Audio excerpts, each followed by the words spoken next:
পারস্য উপসাগরের নীল জলে আজ শান্তির ছায়া থাকলেও তার নিচে ফুটছে এক অদৃশ্য আগ্নেয়গিরি।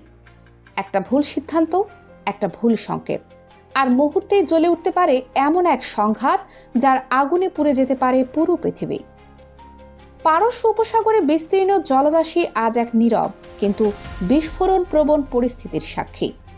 সেই উত্তাল নোনা জলের উপর দিয়ে যখন 3টি দ্রুতগামী স্পিডবোট গর্জন তুলে এগিয়ে যাচ্ছিল, তখন প্রতিটি ঢেউ যেন অজানা বিপদের সংকেত বহন করছিল।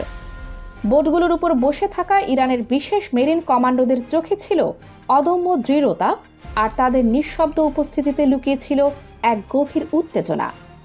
তাদের লক্ষ্য দিগন্তের ওপারে থাকা একটি বিশাল জাহাজ। কন্ট্রোল রুম থেকে আসা নির্দেশ ছিল স্পষ্ট, যে কোনো মূল্যে জাহাজটিকে থামাতে হবে। পরিস্থিতির গুরুত্ব এতটাই তীব্র ছিল যে প্রতিটি সেকেন্ড যেন সময়কে ভারী করে তুলছিল। কিন্তু এই উত্তেজনাপূর্ণ ঘটনার শুরু হয়েছিল আরও কয়েক ঘন্টা আগে। সকাল ঠিক 9টা। ইরানের দক্ষিণাঞ্চলের একটি অত্যন্ত সংবেদনশীল ও কৌশলগতভাবে গুরুত্বপূর্ণ সমুদ্র বন্দর। চারপাশে সবকিছু ছিল স্বাভাবিক।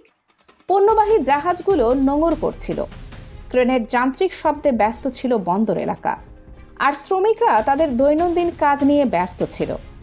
বন্দর কর্তৃপক্ষের কাছে এটি ছিল 8-10টা দিনের মতোই একটি সাধারণ সকাল। কিন্তু সেই স্বাভাবিকতার আড়ালেই তৈরি হচ্ছিল এক অদৃশ্য ঝড়। হঠাৎ করেই রাডার কন্ট্রোল রুমের স্ক্রিনে একটি অচেনা সিগন্যাল ভেসে ওঠে। একটি ছোট মাছ ধরার নৌকা ধীর গতিতে বন্দরের দিকে এগোচ্ছিল। প্রথমে বিষয়টি কাউকে খুব একটা বিচলিত করেনি, কারণ এ ধরনের নৌকা প্রায়ই দেখা যায়। কিন্তু একজন অভিজ্ঞ অফিসারের চোখে ধরা পড়ে একটি অস্বাভাবিকতা। তিনি জানতেন ওই নির্দিষ্ট এলাকায় মাছ ধরা সম্পূর্ণ নিষিদ্ধ। তাহলে এই নৌকাটি সেখানে কি করছিল? নৌকাটি তখন বন্দর থেকে প্রায় 12 কিলোমিটার দূরে। সবাই যখন সেটির গতিবিধি পর্যবেক্ষণ করছিল, ঠিক তখনই রাডার স্ক্রিনে আরও একটি রহস্যময় উপস্থিতি ধরা পড়ে। বন্দরের আকাশসীমার উপর একটি ক্ষুদ্র ড্রোন চক্কর দিচ্ছিল। বাইরে থেকে সেটি খেলনা ড্রোন মনে হলেও একটি উচ্চ নিরাপত্তা সম্পন্ন সামরিক বন্দরের কাছে এমন কিছু কখনোই স্বাভাবিক নয়। এই মুহূর্তেই পরিস্থিতি বদলে যায়। রাডার অফিসার বুঝতে পারেন এটি কোনো সাধারণ ঘটনা নয়। সঙ্গে সঙ্গে ঊর্ধ্বতন কর্মকর্তাদের জানানো হয় এবং কয়েক মিনিটের মধ্যে সিদ্ধান্ত আসে আকাশে যুদ্ধবিমান পাঠানো হবে। ইরানের বুশেহর এয়ার বেস থেকে মুহূর্তের মধ্যে উড়ে যায় 2টি F-4 টমক্যাট যুদ্ধবিমান। একসময় যুক্তরাষ্ট্রের গর্ব ছিল এই জেটগুলো, আর আজ সেগুলোই ইরানের আকাশ প্রতিরক্ষার অন্যতম শক্তি। মাত্র কয়েক মিনিটের মধ্যেই তারা পৌঁছে যায় সন্দেহভাজন এলাকায়। কিন্তু সেখানে পৌঁছে তারা যা দেখল তা ছিল সম্পূর্ণ অপ্রত্যাশিত। যেখানে একটি সাধারণ ড্রোন থাকার কথা, সেখানে অবস্থান করছিল 2টি অত্যাধুনিক যুদ্ধবিমান।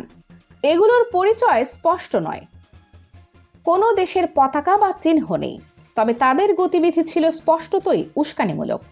ইরানে পাইলটরা যখন কাছে এগিয়ে যান, তখন তারা বুঝতে পারেন এই পরিস্থিতি শুধু নজরদারি নয়, বরং একটি পরিকল্পিত চাপ সৃষ্টি। পরিস্থিতি দ্রুত জটিল হয়ে উঠতে থাকে। ইরান তখন তাদের এয়ার ডিফেন্স সিস্টেম সক্রিয় করে। কয়েক মুহূর্তের মধ্যেই আকাশে ছুটে যায় সারফেস টু এয়ার মিসাইল। রাডারের লক অন সিগন্যাল পেয়ে বিদেশি যুদ্ধবিমানগুলো দ্রুত আন্তর্জাতিক জলসীমার দিকে সরে যেতে শুরু করে। একই সময়ে সমুদ্রের সেই সন্দেহভাজন জাহাজটিও সর্বোচ্চ গতিতে পালানোর চেষ্টা করে। ইরানের কাছে তখন বড় কোনো যুদ্ধজাহাজ না থাকায় দ্রুত সিদ্ধান্ত নিয়ে পাঠানো হয় স্পিডবোটগুলো। কমান্ডোরা প্রাণপণ চেষ্টা চালালেও শেষ পর্যন্ত জাহাজটি আন্তর্জাতিক জলসীমায় প্রবেশ করে পালাতে সক্ষম হয়। ইরান চাইলে আরও কঠোর পদক্ষেপ নিতে পারত। তাদের হাতে ছিল কামিকাজে ড্রোন এবং দূরপাল্লার ক্ষেপণাস্ত্র, কিন্তু তারা সরাসরি সংঘাতে না গিয়ে একটি শক্ত বার্তা দিতেই বেশি গুরুত্ব দিয়েছে। এই ঘটনার পর ইরান স্পষ্ট করে জানিয়ে দেয় ভবিষ্যতে তাদের আকাশ বা জলসীমায় অনধিকার প্রবেশ করলে আর কোনো ছাড় দেওয়া হবে না। কিন্তু এখানেই শেষ নয়। এই ঘটনার পর পরিস্থিতি আরও জটিল হয়ে ওঠে। স্যাটেলাইট চিত্রে দেখা যায় যুক্তরাষ্ট্রের একটি বিশাল বিমানবাহী রণতরী ইরানের জলসীমার কাছাকাছি অবস্থান নিয়েছে। এটি শুধু একটি জাহাজ নয়, বরং সমুদ্রের উপর ভাসমান একটি পূর্ণাঙ্গ সামরিক ঘাঁটি। প্রায় 1 লাখ টন ওজনের এই রণতরী পারমাণবিক শক্তিতে চলে এবং এর উপর থাকে 80 থেকে 90টি যুদ্ধবিমান। এটি মূলত এক ধরনের মনস্তাত্ত্বিক যুদ্ধ। সরাসরি আক্রমণ না করেও প্রতিপক্ষকে চাপে রাখা। তবে এই সমীকরণে নতুন মাত্রা যোগ করেছে চীন। গোয়েন্দা তথ্য অনুযায়ী চীনের একটি শক্তিশালী বিমানবাহী রণতরী এই অঞ্চলের দিকে অগ্রসর হচ্ছে।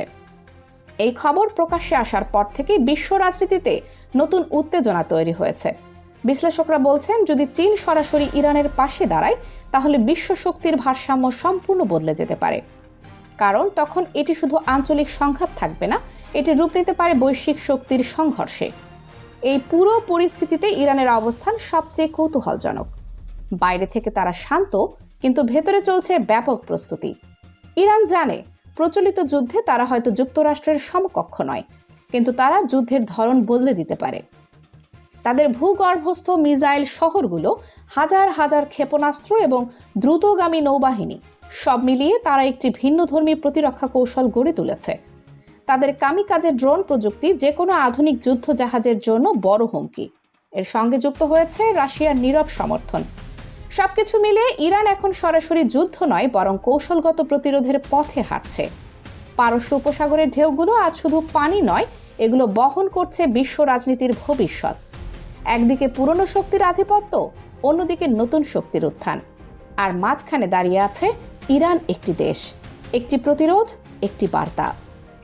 এই উত্তেজনা যদি একবার বিস্ফোরিত হয়, তার প্রভাব সীমাবদ্ধ থাকবে না কোনো একটি অঞ্চলে, তার ঢেউ ছড়িয়ে পড়বে পুরো বিশ্বে।